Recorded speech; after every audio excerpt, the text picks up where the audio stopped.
8ই পৌষ শান্তিনিকেতনের ঐতিহ্যবাহী পৌষ মেলার দ্বিতীয় দিনে উৎসবের রঙে রঙিন হয়ে উঠেছে পুরো এলাকা।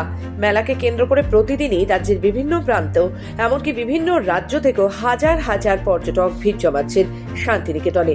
এই বাড়তি পর্যটক সমাগমের কথা মাথায় রেখে যাত্রীদের যাতায়াত আরো সহজ করতে বিশেষ উদ্যোগ নিয়েছে পূর্ব রেল।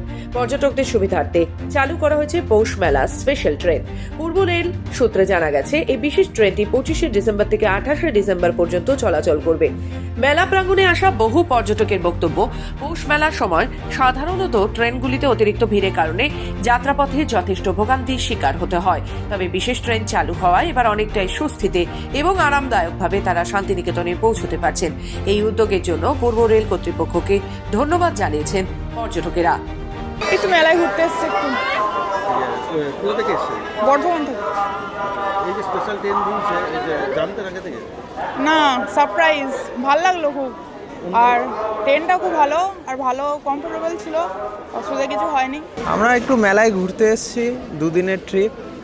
তো স্পেশাল ট্রেনটা পেয়ে খুবই উদ্ভূত, কারণ এটা হাওড়া থেকে স্পেশালি বোলপুরের স্পেশাল ট্রেন দেওয়া হয়েছে, নাহলে জার্নিটা খুব কমফোর্টেবল হয়ে গেছে আমাদের পক্ষে। অনেকটাই খুশি, কারণ স্পেশাল ট্রেন অনেকটাই খালি।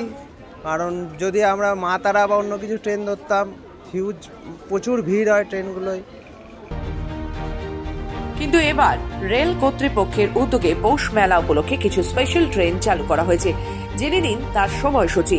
হাওড়া থেকে ছাড়বে সকাল 7:15 নাগাদ। বোলপুর শান্তিনিকেতন পৌঁছবে সকাল 9:55 নাগাদ। বোলপুর থেকে ছাড়বে সকাল 11:50 নাগাদ। হাওড়া পৌঁছবে দুপুর 2:15। তবে সংশ্লিষ্ট মহলের ধারণা, মেলার বাকি দিনগুলোতে এই বিশেষ ট্রেন চলাচল করায় পর্যটকদের সংখ্যা আরও বাড়বে। এর ফলে একদিকে যেমন যাত্রীদের যাতায়াতের সুবিধা হচ্ছে, তেমনই শান্তিনিকেতনে পৌষ মেলা উৎসবের আমেজ আরও প্রাণবন্ত হয়ে উঠছে। বীরভূম থেকে প্রসূন দাসের রিপোর্ট, খবর বাংলা।